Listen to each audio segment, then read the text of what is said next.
At the end of the day, it's not about what you have or even what you've accomplished. It's about what you've done with those accomplishments. It's about who you've lifted up, who you've made better. It's about what you've given back. Denzel Washington. Welcome to Inspire Vision. Our sole purpose is to elevate the lives of others and to inspire you to do the same. Ray, welcome to the show. Thank you very much for inviting me on. It's a pleasure. Hey, I'm really excited to have you on now. Let the folks know where you're at. I live currently in the UK, in a place called Glastonbury, which is famous around the world for the music festival that happens once a year. But I think that's its major claim to fame, at least. But it's a lovely little town. Wonderful. And you know, what fascinated me is I was getting to know a little bit more about you. You talk about AKA the Daily Explorer. And Yes. and I know you have an amazing story. And Yes. I'd love for you to share your story, those aha moments, maybe, you know, the key moments that changed your direction. But ultimately, what brought you to this point? Yeah, it's a great question. I'll give you the short version. If there's anything you particularly want me to talk more about, you can let me know. Okay, yeah.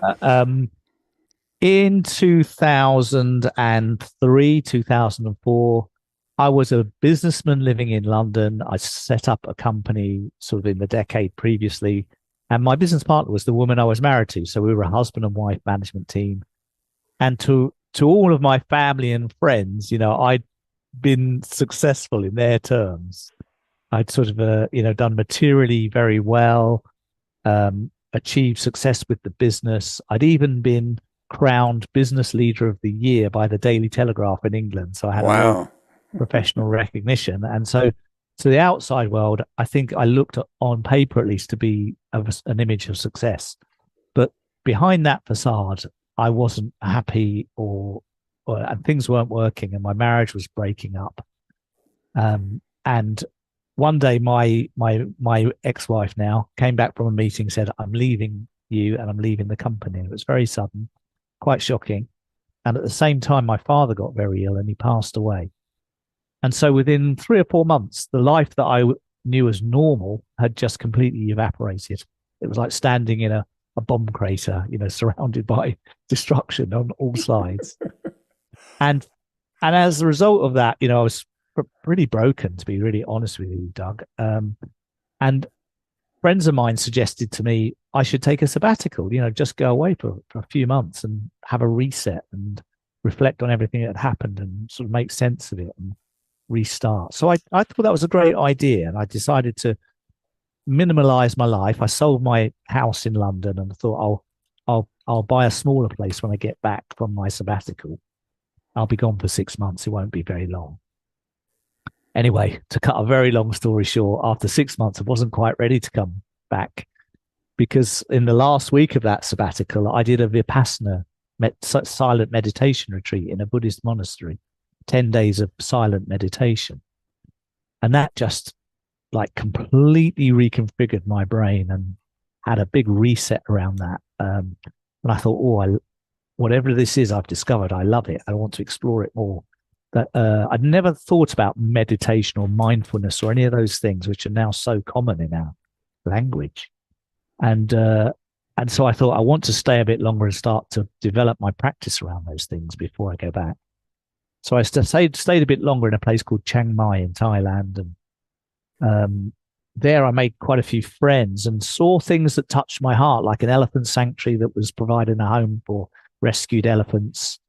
And I went off to the Himalayas and organized a picnic for some kids at an orphanage in Nepal. And that really touched me. And I started to think that I wanted to do something to support those local projects somehow with fundraising. I didn't know what to do. And so I met a guy in my travels who was a marathon runner, and he talked about it. And as he spoke about it, it gave me tingles. And I thought, I was nearly 50. And I said, do you think I could run a marathon to raise money for these projects and I could start a fundraising organization? He said, yeah, I think so. He said, I'll tell you what, if you stay in Chiang Mai for 6 months, I'll train you how to run a marathon. And I said, okay, it's a deal. So I did that and raised $15,000 and ran the New York Marathon in 2009, my first one. And I've run 4 more since then. Anyway, the sabbatical wasn't 6 months. It turned into 14 years that I lived out of my backpack. And I returned in 2019 to the UK. Oh my goodness. I can't even imagine. I have to tell you, as I've traveled, back and forth around Asia, Yes. it fascinates me to see so many young people that are Yes. just, they're just living out of their backpack. And I'm going, how on earth do you do that? I'm sitting there with 2 or 3 suitcases, and Yeah. making sure I've got everything I need. And particularly at what age were you at when that was going on? Well, when I left the UK, I was 45. I think I was the oldest Okay.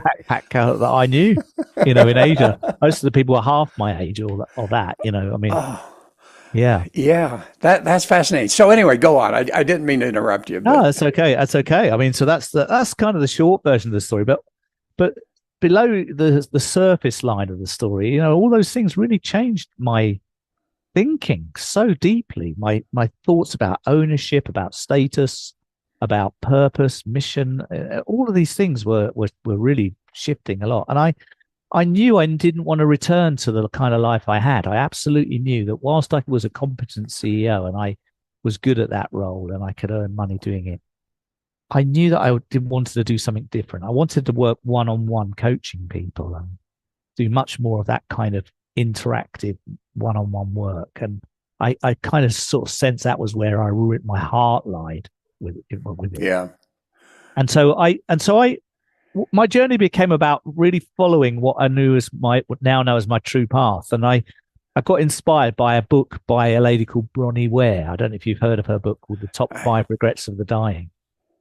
I haven't heard. No.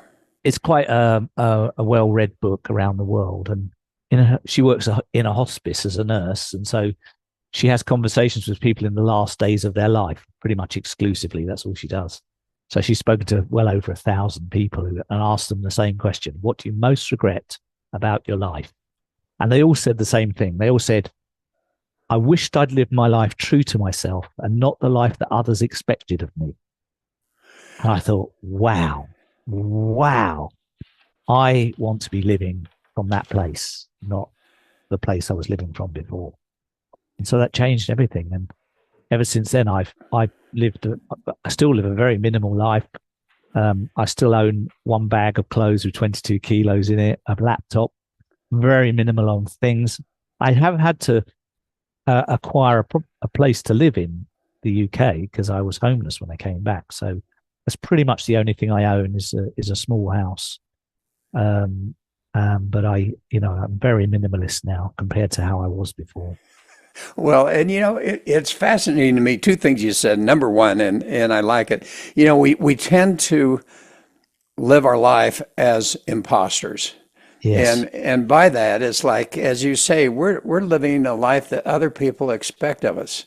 Yeah. And it's such a challenge. I know that as I've done some behavioral analyses for people and talking Yes. about the different types of lives that we have, one which is, our really who we really are, our true self versus our social self of who we need to be based on that. It's Yes. fascinating to me how many people get stuck in that expectation life and really don't know how to become their true selves. Yeah, it's so easily done because the conditioning of society is so powerful. It's so surreptitious and unseen and powerful. We're basically trained from a very early age to be consumers, to fit into a system of governance, to be compliant, to not really question authority too much, and to follow the rules and behave and get rewarded accordingly. Yeah. Well, and I'm fascinated by your silent meditation. And by that, I'm assuming that means that it's only breathing meditation. You're not listening to music. You're not listening to anything else. And I can't even imagine how you do that. Now, I laugh because when I was heading to Thailand last fall, Yes. one of my sons says, Dad, you really should go to a monastery and just be Yeah. there for a couple of weeks and do that. And I didn't do that, but I started meditating every day. Okay. And I was talking to him one day, and it's like, you know what? I didn't go to the monastery, but bottom line is, I feel like I've done the same thing, just Yeah. in this culture. Yeah. It doesn't matter whether you do it at home or in a monastery. The main thing is that most of us rarely take any time to quieten our thinking. The voice in our own head that talks to us non-stop about everything, that comments on everything, that judges everything, that has beliefs about everything. That's good, that's bad, that's right, that's wrong, that's high, that's low, that's black, that's white. That all our thinking minds do that. And so the purpose of meditation is really to find a place of stillness, a quietness. You can't stop the mind from making those kind of sounds, but you can tune out. You can train where you direct your awareness and attention towards other things, what you can see, hear, smell, taste and touch, the senses, and to what I would call the voice of your inner wisdom, your intuition, your gut feeling, your wisest part of yourself, which that voice is not audible while we've got the noise of our thinking going on, because it overrides it. And so the whole practice is to train yourself to be quiet enough to hear that voice. Well, and when you went there, was that the first time you've ever meditated? First time, yeah. That was in 2006. So I would love for you to share, because I'm just really curious about this. What was your experience? I mean, you started off, and I don't know how long you meditated each day, but as you went through that process, at what point in time did you actually start experiencing something different other than just the frustration of I've got to keep my eyes closed and so on and so forth? Well, I've got to be really honest, it was quite challenging for me because I'd never been silent for more than 10 minutes. I mean, I had no idea.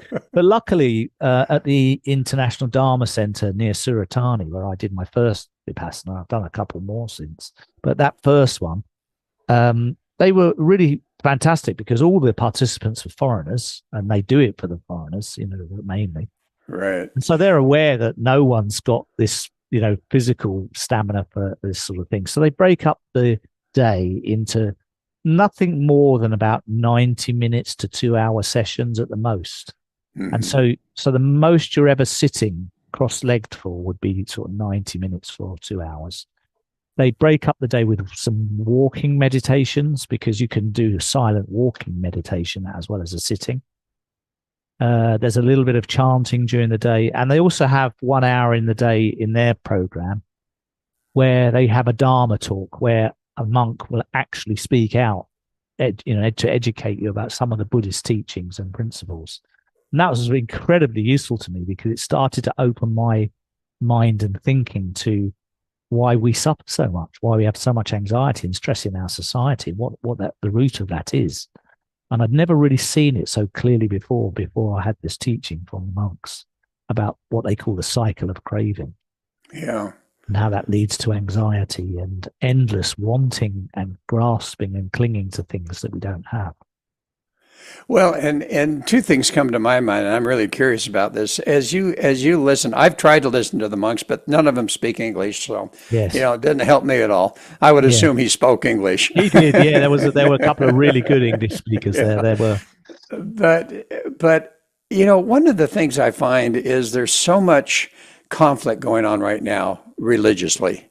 Yes. And it's just not the major conflict that we see over in the Middle East, but even here in the United States, you've got this group against that group and so on and so forth. When you listen to him speak, did he ever come across as we are right and they are wrong type of attitude? No, never, because the teaching is focused always on what goes on inside you, in your, within your inner world. It's all about your inner world, how you think, how you feel, how you hold reality inside your own mind. It's never about what's outside. Well, and to me, that's what really attracted me to that whole culture. Yeah. Was the fact that there didn't seem to be a judgment. In fact, I remember as I was traveling to one area, and I can't remember which city it was, and I'd love to go to take pictures of the temples and so forth. And when I went there was this other small temple right next to all these bigger temples, and I'm going, what is that? And they go, well, that's an Islam temple, that's a Muslim temple. And I'm thinking, Wow. And they built that for the people in the community because they knew there were enough people that would want their own temple that way. And I thought, how fascinating that there's this whole culture of being able to accept people for who they are, their religious beliefs, whatever that happens to be, and not have all of this conflict that seems to go on. Yes, amazing. Absolutely amazing. So no is the answer to your question. They don't.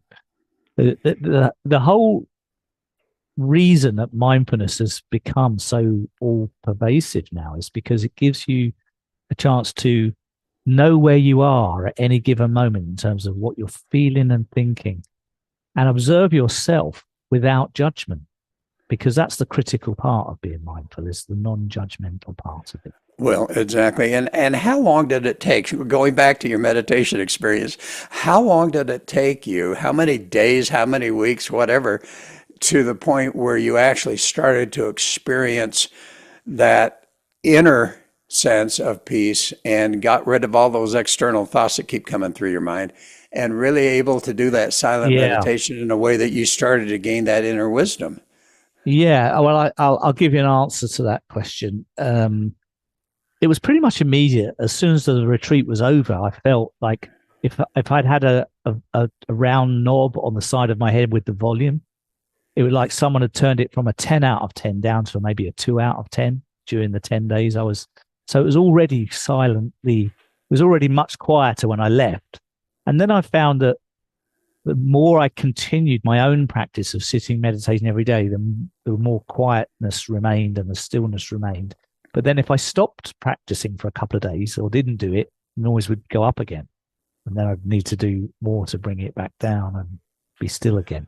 And so it's one of those things, it's a bit like physical fitness. You know, if you don't exercise regularly and you don't go to the gym, you start to put on weight and get a bit out of breath. And it's kind of similar to me in my experience of it. Well, and you talk about this minimalist lifestyle, and for me, I have found that fascinating. Obviously, I'm not living a minimalist lifestyle at this point in time, but what I found was when I was over there, you find a place to rent. It's very minimalist. There's no question about it.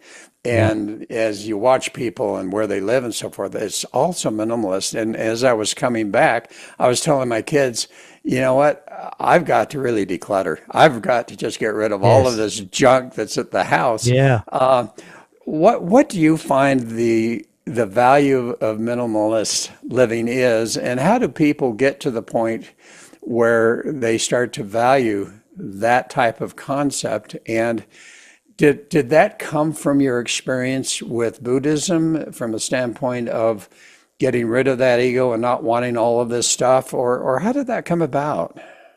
How it came about initially was that I lived in a pretty big property in London when I was married. I had 3 floors with 4 bedrooms, all fully furnished, And so when I got divorced and decided to sell the house and go away for a sabbatical, I thought, what am I going to do with the stuff in the house? There's loads of it, So the cost of storing that per year in a storage unit was high in London. Oh, I know. And Been there. and I spoke to as many people that I could find through my network who'd been expats, who'd lived abroad for 4 or 5 years, and asked them about how they felt about coming back to their stuff. And virtually everyone I spoke to, with almost no exceptions, had said, do you know what? We wish we just got rid of it from the start. We didn't want most of it when we got back. We spent tens of thousands of dollars on storage every year, and it was a waste of money.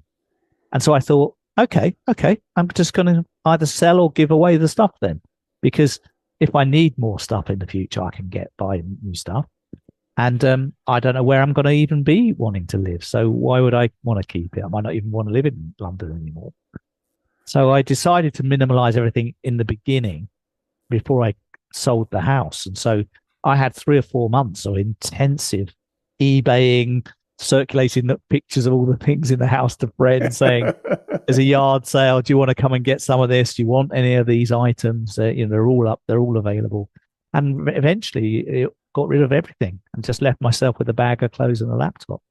And it was immensely satisfying, I've got to say. I felt so light because I'd reached the age of 45, and my whole life had been about accumulating all that stuff that I just got rid of.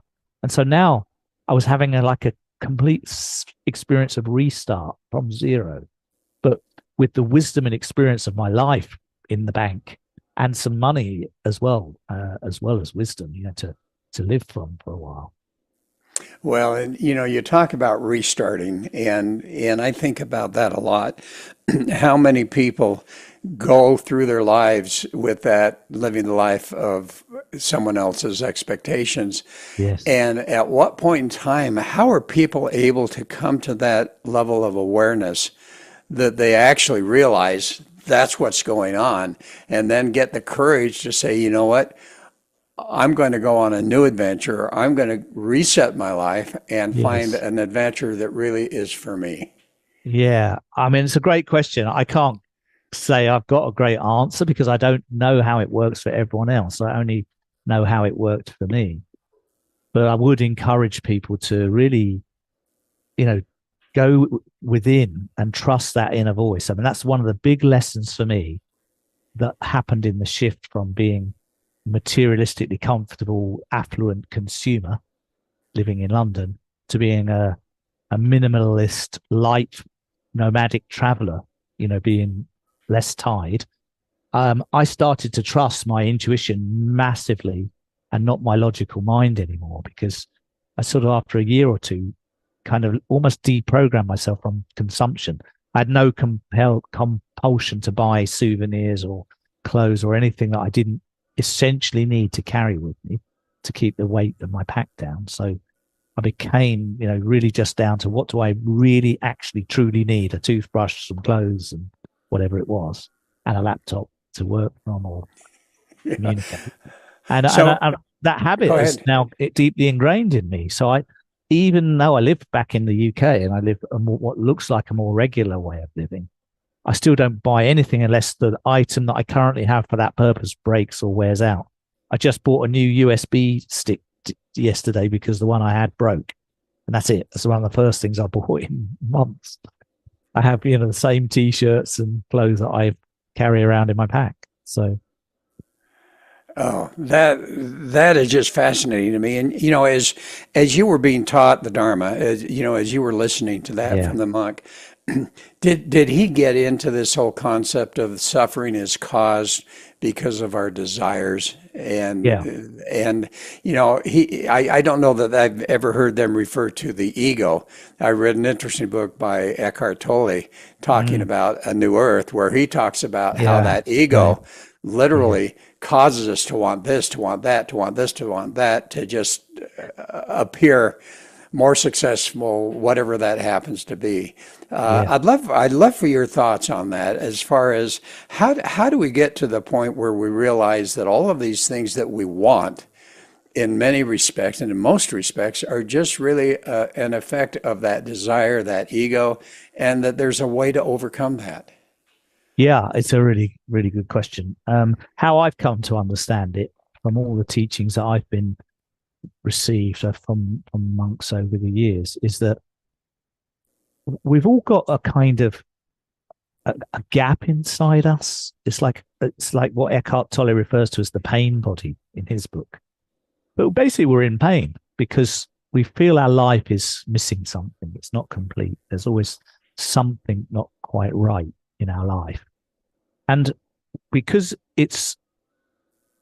actually that thing that's not right is inside of us. It's coming through what the Buddhists would call ignorance. It's just the failure to have the awareness and understanding of what's going on inside of our system. We think that we can fix that pain feeling by acquiring something or somebody or something happening outside. Like we go, well, I'll be happy when I've gone shopping and bought some new clothes. That will make me feel better. Or I'll be much happier if I get a promotion at work. Or I'll be happy when the house is decorated and it looks nicer. Or whatever it is, we somehow think if we do these things outside of ourselves, it will fix this emptiness inside ourselves. And so we do those things, and then for a few minutes, it does temporarily address it. It's what they call the monks call it, you get some cessation of desire for a short period. Right. But then what happens then is our mind then attributes our happiness to that thing that we've now consumed or had. And it says, your mind starts saying, well, that's wearing off now. What are you going to do when that wears off? Because the effect of that's wearing off, you better find something else to fill the gap that's going to be left when that thing wears off. And so your mind then starts focusing you on the next thing that you need in order to fill the gap. And that's the cycle. And it never ends. There's no ending to it. The ending is when you understand it, that cycle, from a deep place within yourself, and accept that that's what's running your show, and you decide you don't want to live out of that cycle anymore. You want to live in a different way, from a different level of consciousness. And how, as you talk about that deep, abyss, whatever it is within us that is causing that, what has been your experience? Because I assume you've been able to actually minimize that. And, I know it's an ongoing thing, but what were you able to do to minimize that to where that's not affecting you as heavily as perhaps it once was, or as it affects most of us? Yeah, for me, it's been a journey of a huge amount of non-attachment, the practice of non-attachment. Like, I'd like this outcome to happen, but if it doesn't, I'll still be okay. Like, I'm okay. I'm always okay. This is an empowering belief. No matter what happens, I'll always be okay. If this happens, I'll be okay. If this happens, I'll be okay. So kind of having a non-attachment perspective to what outcomes do come. So for example, if I'm trying to think of a recent example around that, I do some associate work for a company as a coach. And so if they win a contract and ask me if I'm available to do the work, I can say, yeah, I would be available on those dates. They may or may not choose me. They might choose someone else. And so I have to be okay if they do choose me or if they don't choose me. My happiness isn't dependent on them choosing me to be the person. And if it was, I'd be really in serious trouble, because I'm basically appointing someone externally to me to run my happiness, and that's not going to work. So how do you find your happiness? So happiness comes through literally non-attachment and accepting of the way that life is flowing at any given moment. So, I look at, I take the view, which is, I didn't get that work. I accept that life is always guiding me to my highest potential, and I didn't get that work. So either something better is coming, or life wants me to do something else, which is more fulfilling. Wow. That's how I deal with it. And you talk about present time, and what I have found as I've studied, the Buddhist culture, is he really talked about being in the present moment, and forgetting about the past, which obviously causes most of us a lot of stress, either subconsciously or consciously.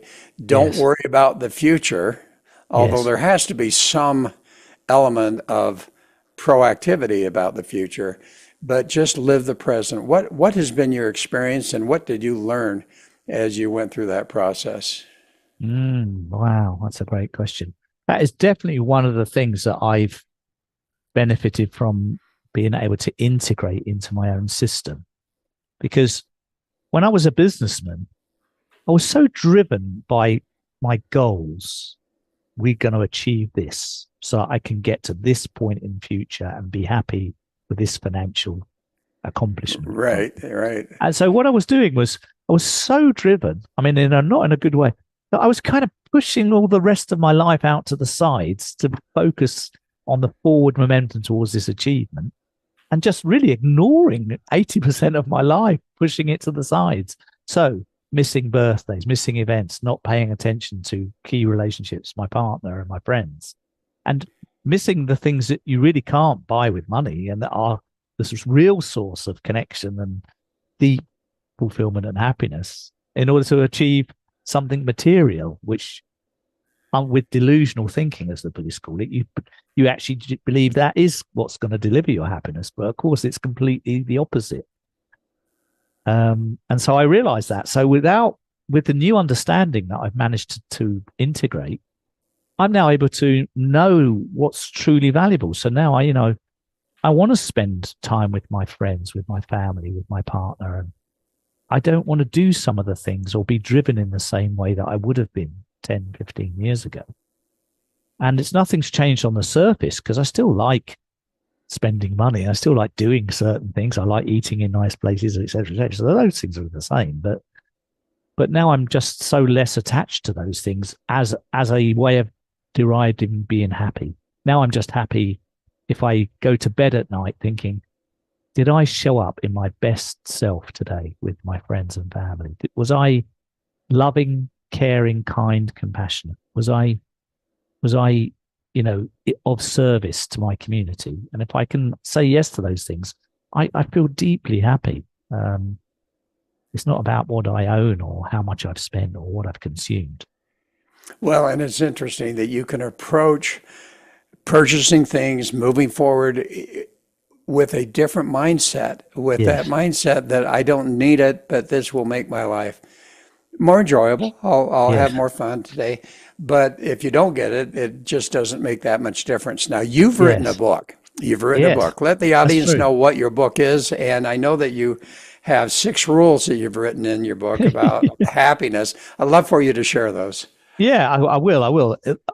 I must say, before I speak about the book, it always makes me laugh, because when I left in 2005, I was just a broken guy, trying to heal himself from some catastrophe. I had no interest or intention of writing a book about the journey. I wasn't an author particularly, but as I met people, in the monastery and on my travels and as a fundraiser, and everyone asked me why I'm doing everything, and I told them the story of what had happened and more stories about these different things, they all said to me afterwards, Ray, you know what? If you ever write a book about that, I'd really definitely want to read it. Could you email me if you do, or something like this?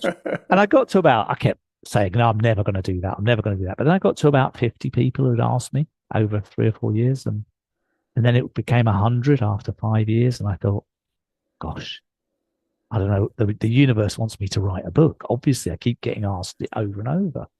And so eventually decided I would write the stories down and put them into a book. And that's how Life Without a Tie became born. This is the book. Okay. Life Without a Tie. And that tie is TIE. Yes, it was Life Without a Tie, because at the time I left, I was a tie-wearing businessman in a suit. But it was also, it seemed occurred to me through this journey that there are 4 ties that keep all of us living the life that others expect from us.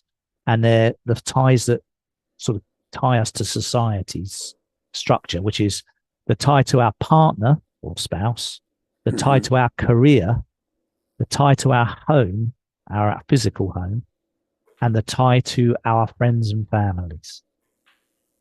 And those 4 ties, for me, sort of were like the 4 corners of a tent being pegged to the ground.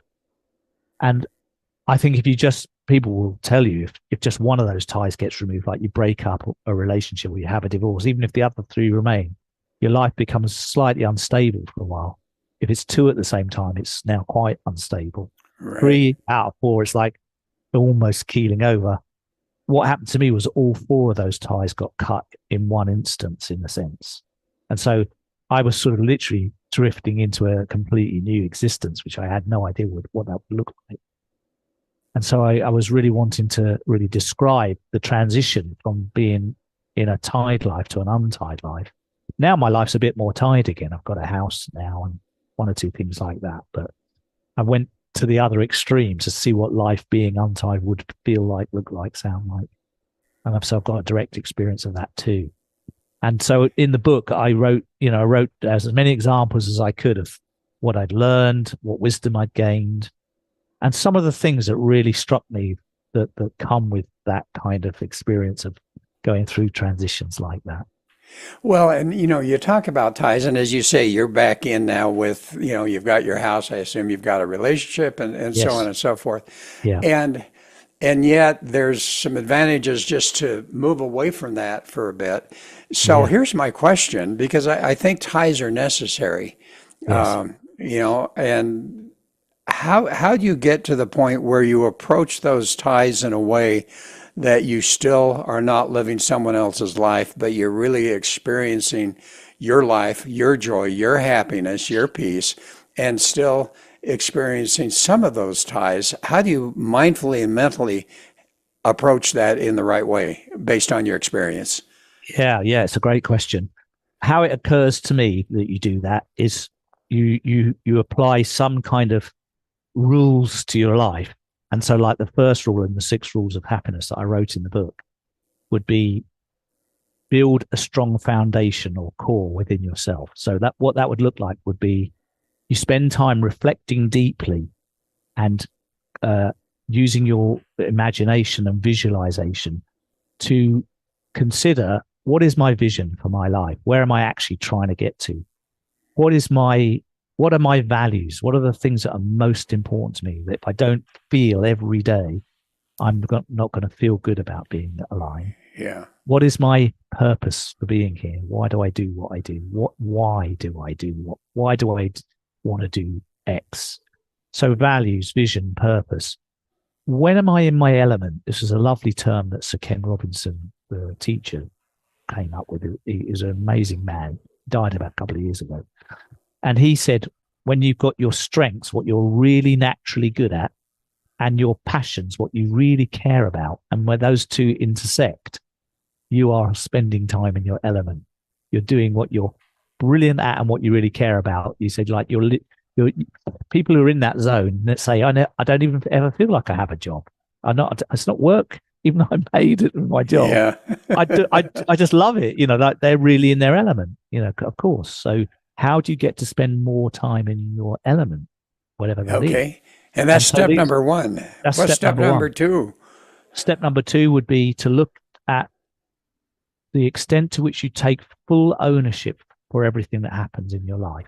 Because one of the ways in which people leak away their power, if you want to put it in a better phrase, I can't think of one, but one of the ways that people leak away their power is through blaming others for what's happened, through waiting, hoping, making excuses that they can't do certain things, being at the effect of their limiting beliefs about things.